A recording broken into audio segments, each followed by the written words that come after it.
সুপ্রিয় দর্শক, আজকের আলোচ্য বিষয় বাংলাদেশ পররাষ্ট্রমন্ত্রী ডক্টর খলিলুর রহমান। তিনি ভারতের সফরে গেছেন। বাংলাদেশ ভারত দীর্ঘদিন কূটনৈতিক সম্পর্ক ঝুলে থাকার পরে, নানান বিধি নিষেধাজ্ঞার পরে, ইন্টারিম সরকার দায়িত্ব নেওয়ার পরে ভারতের সাথে বাংলাদেশের দিল্লি না ঢাকা ভারত বিদ্বেষীমূলক প্রতিবাদ স্লোগান ছিল। তাই ভারত বাংলাদেশের প্রতি অসৌজন্যমূলক আচরণ করাতে বন্ধুপ্রতিম দেশ হিসাবে, প্রতিবেশী দেশ হিসাবে সেই আচরণ পায়নি এবং সীমান্ত নিরাপত্তার অভাবে তারা সিদ্ধান্ত নিয়েছিল যতক্ষণ পর্যন্ত গণতন্ত্র সরকার প্রতিষ্ঠিত না হবে ততক্ষণ পর্যন্ত বাংলাদেশের সাথে সম্পর্ক স্থিতিশীল রাখবে না। তারই প্রেক্ষাপটে 2026 সালের নির্বাচনে আওয়ামী লীগবিহীন নির্বাচন, বিএনপি সরকার গঠন করা হয়, জয়লাভ করে নির্বাচনে। সেই পরিপ্রেক্ষিতেই ভারত বাংলাদেশের সাথে সুসম্পর্ক বজায় রাখার জন্য ডক্টর খলিলুর রহমান ভারতে গিয়েছেন। বিভিন্ন ব্যবসা বাণিজ্য, রাষ্ট্রীয় নিরাপত্তা এবং শেখ হাসিনা বিষয়ে এবং ওসমান হাদির হত্যাকারী যাদেরকে গ্রেপ্তার করা হয়েছে তাদের বিষয়ে কূটনৈতিক বিষয়ে অবশ্যই আলাপ হয়েছে। যতটুকু ভারতের আন্তরিকতার প্রয়োজন ততটুকু তারা হয়তো ছাড় দিবেন।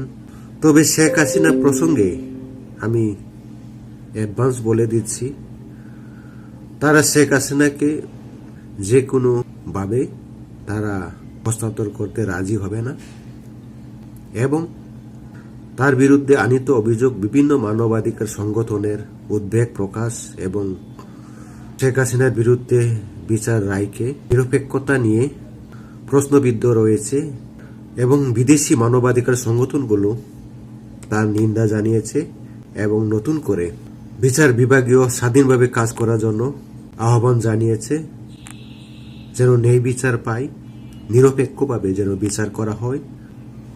সেই শেখ হাসিনার বিচার সুষ্ঠু তদন্ত না হওয়াতে যে রায় শেখ হাসিনার বিরুদ্ধে এসেছে সেই রায়ে উদ্বেগ জানিয়েছে ভারত এবং শেখ হাসিনাকে মৃত্যুদণ্ডাদেশ দেওয়ার ফলে শেখ হাসিনাকে বাংলাদেশে ভারত সরকার ছাড়বে না এবং হস্তান্তর করতে রাজিও হবে না।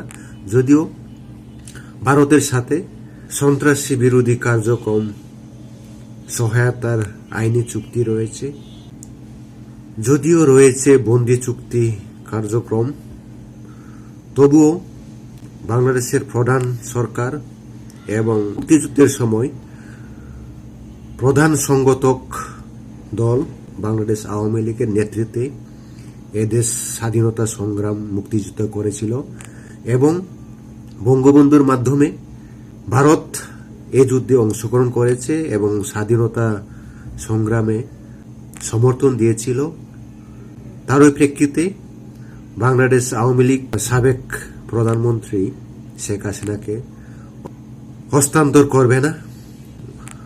অবশ্যই বন্দি বিনিময় চুক্তি থাকলেও হস্তান্তর করবে না, কারণ বর্তমান বিচার আনীত রায়ে ভারত সন্তুষ্ট নয় এবং তারা নিরপেক্ষতা নিয়ে প্রশ্নবিদ্ধ করেছে, যার ফলে শেখ হাসিনাকে কোনো ক্রমে তারা হস্তান্তর করবে না।